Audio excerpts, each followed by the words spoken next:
what role does nutrition play in managing and reversing lifestyle diseases like diabetes or high blood pressure? Actually, we can reverse these lifestyle diseases Okay. through nutrition. सो मैं ये चीज sorry एक interrupt कर रहा हूँ but ये होता कैसे? हाई ब्लड प्रेशर, डायबिटीज या कोई भी लाइफस्टाइल डिजीज हमारे बॉडी में जो आता है वो होता कैसे? पहले तो थोड़ा वो बता दीजिए, उसके बाद इसके बारे में हम डिस्कशन करेंगे कि रिवर्स होता है कि नहीं होता है. Of course, there are many factors in this. I will definitely say क्योंकि एक belief system है about genetics. Okay. ठीक है.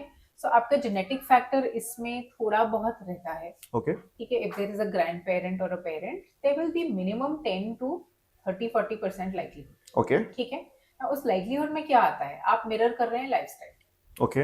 ठीक है. So when we see two parents of a certain size and the child also is of a certain size and they're mirroring that, it is not only because of the genetics. It is because they have followed how they eat, walk, talk, drink. Okay.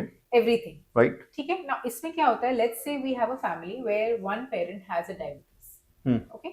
So high blood sugar. We are talking specifically about diabetes type 2. Okay. ठीक है. तो इस case में क्या होता है कि lifestyle भी आप वही फॉलो करने लग जाते हैं, विच इज आप देख रहे हैं मम्मी को अगर टाइप 2 डायबिटीज है वो हर 2 घंटे से कुछ खा रही है, आप भी खाने लगते हो, आप भी देखते हैं, आपको लगता है वो नॉर्मल है.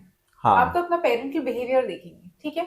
पर मूवमेंट आप देख रहे हैं कि खाने के बाद कोई मूवमेंट नहीं होती, आप आर्मचेयर में लेट जाते हैं या कहीं बैठ जाते हैं, तो आप भी वो फॉलो करने लगते हैं. It's like monkeys see monkeys do. Right. तो lot of it comes from our childhood, what we remember. अगर वो बचपन में भी नहीं आता है वो कहीं ना कहीं आ जाता है अडल्टहुड में कि this is what an adult is like. ठीक है.